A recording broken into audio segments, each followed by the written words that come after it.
Enfin s'achève l'année 2013 en Christ. L'église Mangembo Kintambo, encadrée par le pasteur Dieudonné Muchaïla, soutenu par son épouse Bibiche Muchaïla et autres responsables, a volé des succès en succès tout au long de cette année. Cette église est donc la mission d'encadrer des hommes et femmes pour des vertus morales et spirituelles leur permettant de se replacer au cœur du développement de la République démocratique du Congo. Au travers des activités menées durant l'année 2013, la main de Dieu Tout-Puissant a été manifeste pour tout un chacun. La raison de la mise sur pied d'un cadre particulier pour la formation des hommes et femmes à travers des chaînes de prière.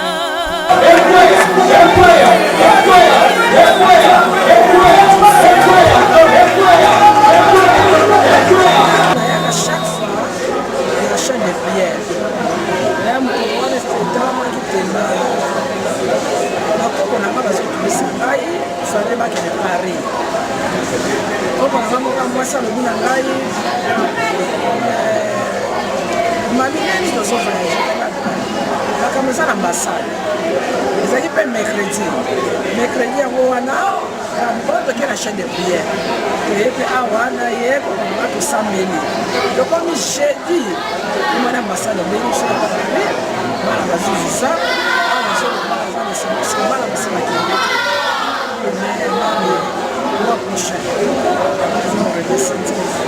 naina pambolanga nzambe na ne oyo asali biso grâce na chaîne ezalaki bilane na biso momba totiaki ane oyo ti tokoma suka fo nzambe asala biso makambo ya minene namoi mpe loboko na ye eloko bosenga tozali nango nzambe na moyen de transport tozali na batransport na biso namoi ezakosala biso comme si totiaki mpe na nini na ndenge ya transport banda okutisa so makasi me papa baki en tout cas tosengaka nzambe asunga apesa biso na nini apesa biso moyen moko oyo eza personnel tosengai nzambe promotion na jip tosisi mpe ane te yango na pamboi nzambe bosenga biso nzambe akobisa yango apesa biso mpe jip nde na yango baboye nzambe akomboi nga na jip yango na yo tata monene na ye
Parmi les différentes activités organisées durant l'année 2013 figure la retraite.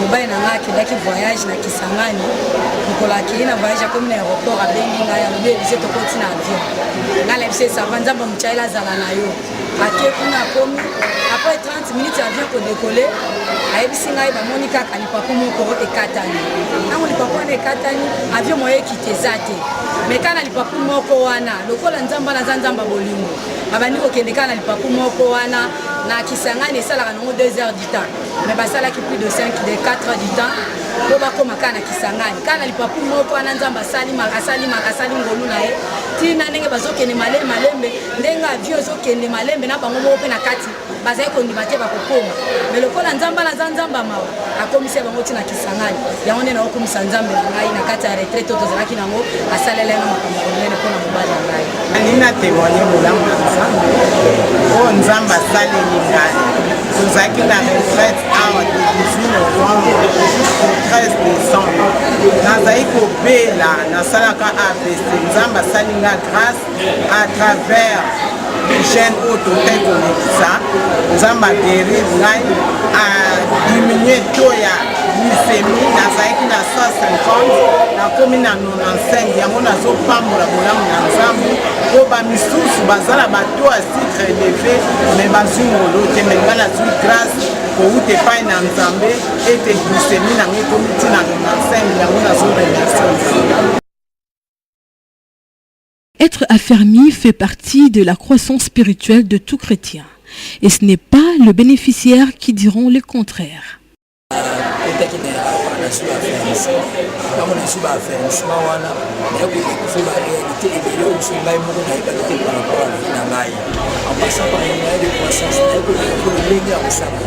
matière de délivrance, la découverte que la réaction sur nos environnements est la suite, il y a passé au la racine, l'origine qui est inconnue. Mais à travers la réflexion, on a découvert la réalité, on a découvert le lengikani na segeli kozala, on a considéré pour la affermissement, on a essayé de faire la musique des paysans. Merci d'abord, Dieu pour ce qu'il a fait. Avant de commencer les affermissements, j'étais très ignorante. Il y avait des choses qui s'est passées dans ma vie, je ne savais pas. Il y avait des choses qui se sont cachées à l'intérieur de moi que je ne savais pas. Mais quand j'ai débuté les enseignements, les affermissements, j'ai découvert plein de choses dans ma vie, dans ma famille aussi. Et ce qui bloquait, ce qui dérangeait et ce qui nous contrôlait spirituellement au-dessus. Dieu a fait de grandes choses dans ma vie. Depuis que j'ai débuté les enseignements, j'étais vraiment ignorante. Il a ouvert des portes et puis il nous a fait découvrir des choses cachées qui se trouvaient dans notre famille aussi, dans ma vie. Et puis depuis la délivrance, dans ma vie de chaque jour de la prière, Dieu a mis en moi une capacité de voir. Les fidèles de Mangembo étant passés par le col des succès, Maman Lydie, quant à elle, s'est dévoilée dans ses témoignages. Moi, je bénis Dieu pour ce qu'il a fait pour moi, l'école des succès. Je venais à l'église, j'écoutais les enseignements, tout ce qu'on donnait comme prédication, tout ça. Ça fait longtemps que je suis dans la vie chrétienne. Mais c'est comme si j'étais en train de subir la vie. Donc je trouvais que tout ce qui s'est passé autour de moi, c'était normal, même si ça ne marchait pas. Comme on dit, tout au bien de ceux qui aiment Dieu, c'était normal. Mais à l'école des succès, avec les enseignements que j'ai reçus là, je vis que la vie, on ne subit pas la vie. Dans la vie, il faut se battre. Pour réussir, pour gagner la vie, il faut se battre. C'est à travers l'école des succès que j'ai vraiment à comprendre cela.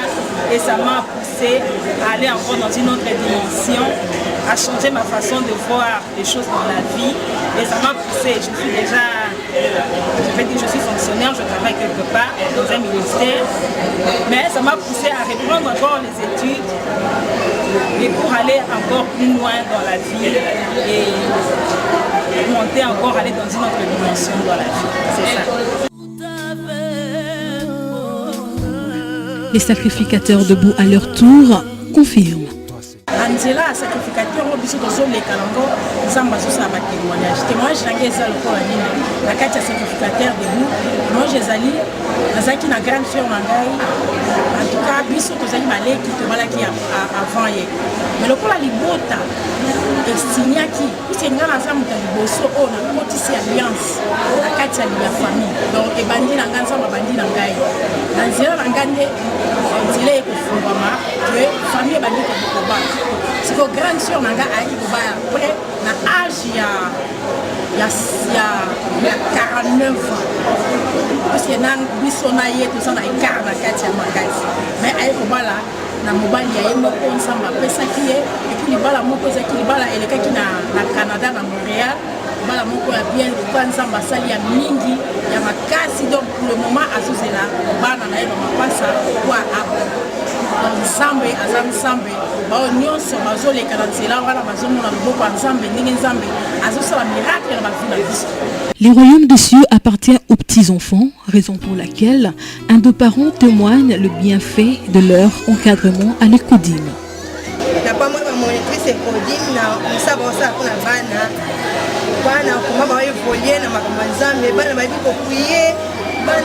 bazosala vraimen makambo oyo ezosepesa biso bapara surtout sino nanga ngai mpona koba témoignage mpona bango neti nga mo personnellement neti di commande die so batoyinga kosikoyo nga na bayeba te nayebi ntango nakula kala jekole esi nabosani mais mwana 5 ans 7 ans 6 ans azoyeba koloba di commande die banayeba neti na suka antoine lelo na pambo bamontisa ekodimi baosamisa malamu anto bapara mingi bayeba kotina bana ekodimi oma bana baoyeza biloko ya malamu na ekodimi baolesa bana biloko ya bien oyo ekokute bango na aveni na bango bana efo bakola na kati na liloba un nzambe ekoyeba kobangola bango.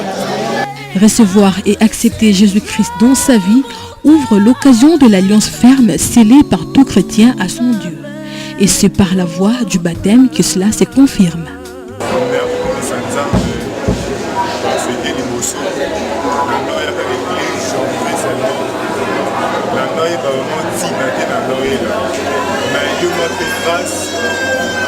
16 novembre, on a pour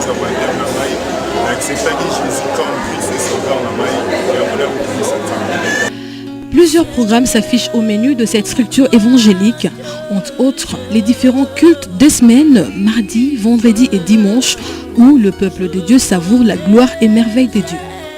Et pour l'année 2013, les activités organisées, chaînes des prières, retraites, séminaires, ont été au rendez-vous. Le seul et unique événement marquant, la convention de femmes de valeur de Mangembo Kintambo, tenue du 21 au 23 août 2013. Que l'année 2014 nous soit favorable et voit se concrétiser toutes les promesses reçues également en 2013. Joyeux Noël et meilleurs vœux à tous. Que Dieu vous bénisse.